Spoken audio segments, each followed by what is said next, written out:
Now we will be extending our study of solving rational equations and applying it to the inequalities. So what happens differently when you have a less than, greater than symbol in there.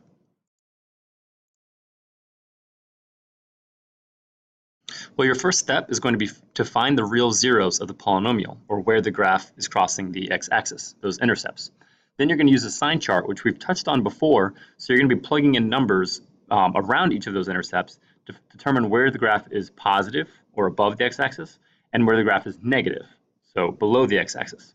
Now, I have a comment here in the parentheses to use the end behaviors and multiplicities.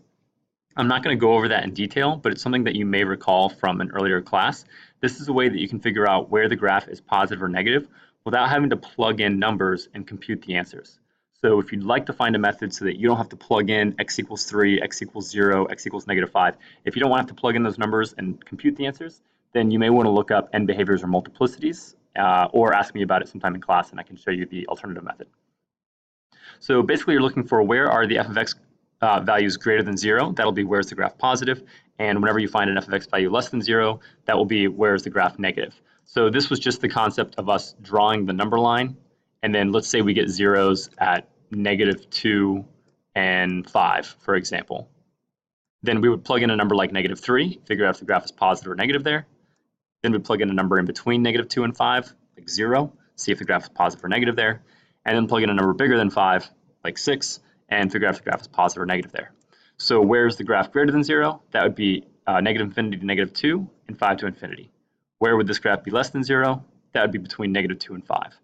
If they also say where's the graph equal to 0, then that would be the solutions themselves that I marked here, the -2 and the 5 values, but only those values. So here's an example similar to what you will have in your assignments. Now, this one's very nice because it's already in the factored form for us. So usually you will have to do some of the factoring on your own, break these down into the binomials, and then that way you know which numbers you should be putting on your number line. But since this one's already factored, that's great. That means I know -3 is one of the solutions and +4 is another one.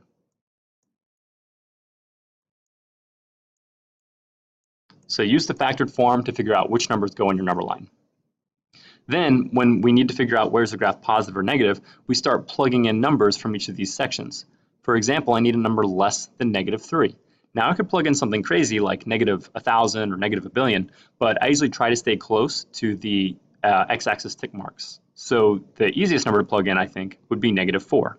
So looking at the original function, I'm going to have -4 plus 3 times -4 minus 4 squared. So I'm just using the expression I have here, but I'm replacing the x values with a number from each of the regions. So first I'm using -4. Now, you actually don't even care about the exact answer. All that really matters to us is whether the graph is positive or negative. So you don't have to be super precise, especially when you're dealing with fractions and decimals. What I care about is that -4 plus 3 is going to come out to be a negative number. And then over here, -4 minus 4 more, well, that would be a negative number. But since it's a negative number squared, the squaring will flip that product back to a positive. And then the rule is whenever you have a negative times a positive, your answer ends up being negative. So now I know that no matter what number I picked that's less than -3, I know that this part of the graph is going to be below the x-axis. So from looking at the shape of the graph, right now I have 2 dots on the x-axis, one at -3 and one at +4. And right now I've just determined that everything to the left of x equals -3 is below the x-axis. It has a negative y value. Next, I plug in a number in this next section, in between -3 and 4. Personally, I usually like using the number 0. It's a nice, easy one to plug in. So if I replace these x's with zeros, I will have 0 plus 3, and then 0 minus 4 squared. Well, 0 plus 3 is a positive number. And then 0 minus 4 is negative, but again, because of the exponent, a negative squared goes back to positive. So we have just determined a positive times a positive is positive. That means everything between -3 and 4 is a positive value for y. So in between those two x values of -3 and 4, if it's a positive y value, that means it must be above the x-axis. So it must do something like this, and then come back so it equals 0 again. So now the last thing we need is a number in this last region, something that's bigger than 4. So I'm going to use the number 5 in this case, which means I will have 5 plus 3, and then 5 minus 4 squared. Remember, we don't care about the exact computation, so I know 5 plus 3 is 8, but all I really care about is the fact that it was a positive 8. And then 5 minus 4 is 1, but squared stays as a positive, and a positive times a positive is always positive. So on this section of the graph, everything bigger than 4, I know that I have a positive y value, a positive f of x, which means that the graph must hit the x-axis and then bounce back off and keep going. So when they ask me where is the polynomial 0, well, the 0 parts of the graph happen in two very precise locations, at x equals -3 and x equals 4. It only happens at those two spots. It's whatever numbers create the solutions of your equation. Where is this graph positive? Well, we can't just say all the numbers bigger than -3 because it's not positive when x equals 4. So I can't just say -3 to infinity. I have to say from -3 to 4, that whole section of numbers. But I'm not including 4, so then I'm using parentheses and the union symbol to say there's another section of positive numbers, all the numbers bigger than 4. So we have just listed everywhere that my number line shows a plus sign, the numbers between -3 and 4, and the numbers bigger than 4, but we're not counting 4 because that's where the graph is actually a 0 value, not a positive value. And then the last section is where is this graph negative? Well, we determine the negative values go from -infinity all the way until you hit -3. Always put the smaller number on the left side of your interval and the biggest number on the right hand side. So it stops being negative at -3. So here we've broken down those different areas where the graph is 0, positive, and negative. Now this question looks a little bit different, but it's actually asking us essentially the same thing. They've given us an expression that's kind of factored, and they've said, when is it greater than 0? Well, greater than 0 means when is the function positive. So I'm still going to make a sign chart. I'm still going to make that number line and figure out where is the graph positive and negative, but they're only asking me for the positive sections since they just said greater than 0. Now the first piece here, this has already been factored down pretty well for us. So I have 2x minus 7. If I set that equal to 0 and solve this, then I could add 7 to the other side and then divide by 2. So this one's going to be an ugly fraction. That will happen sometimes, but don't worry, it's not too big of a deal because we don't care about the precise computations we make when we get to the sign chart. I can just plug in a number less than 3/2 or bigger than 3/2, or 3.5. And then for x squared minus 4x plus 4, this one doesn't look broken down enough to me yet. So I'm actually going to try to factor that a little bit more. So you would see if there are two numbers that multiply to 4 but add up to -4.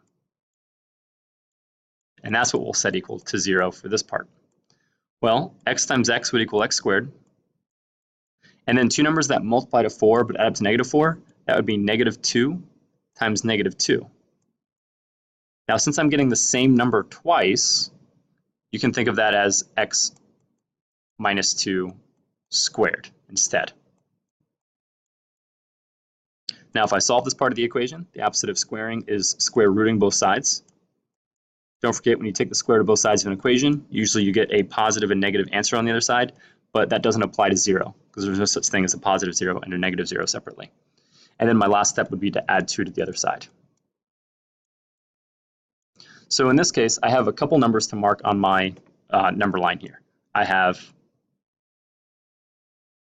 2, and then 7 over 2, this is approximately equal, well, it is equal to 3.5. So you can just mark on your number line 7/2, but I know that it's bigger than 2 because it's 3.5.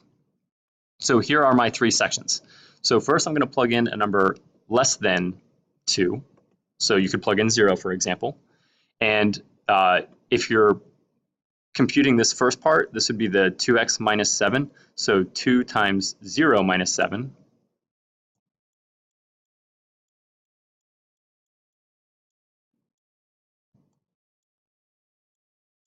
And then the second part of the expression was this x squared minus 4x plus 4. You can either plug it into there in that form, or you can plug it into where we factored it. And we found that it's the same as something minus 2 squared. So I'm going to plug it into this part because I think it'll be a little bit easier to compute. We determined that these three things are equal to each other. So I'm just going to focus on this part. So 0 minus 2 squared. Well, 2 times 0 is 0, minus 7 is a negative number. And then 0 minus 2 is a negative number, but since this is being squared, it comes out to a positive. And a negative times a positive is negative, so now I know everything to the left of 2 is a negative answer. Next, I'm going to plug in a number in between 2 and 3.5. So 3 is probably the easiest number to compute with. And again, I'm going to be plugging into the 2x minus 7, and instead of plugging into this, I'm going to plug into the x minus 2 squared form, but it would be the same answer if you plugged into this. So I'm going to have 2 times 3 minus 7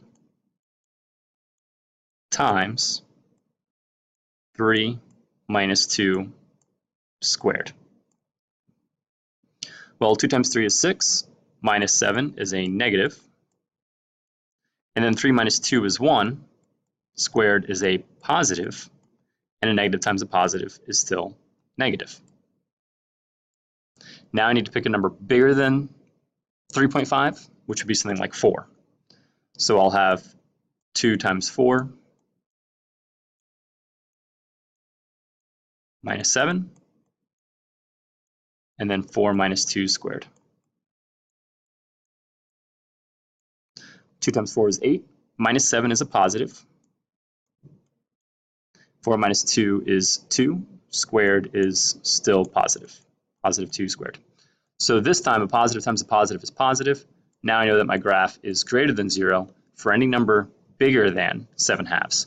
So that's what this question was asking us for. They said, where is the function greater than 0? Well, we've just used the sign chart to find where is the graph greater than 0, which means positive. So my answer would be from 7/2 all the way up to infinity. It never stops. Everything to the right of that is a positive value. And if they had asked me where is the graph equal to 0, then you would include 2 and 7/2 as answers. And if they'd asked me where is it negative, then it would be the numbers less than 2 and the numbers between 2 and 7/2. But for this question, the way it's phrased, this is the only part they wanted for our answer. So that's all for the notes on this part of the section.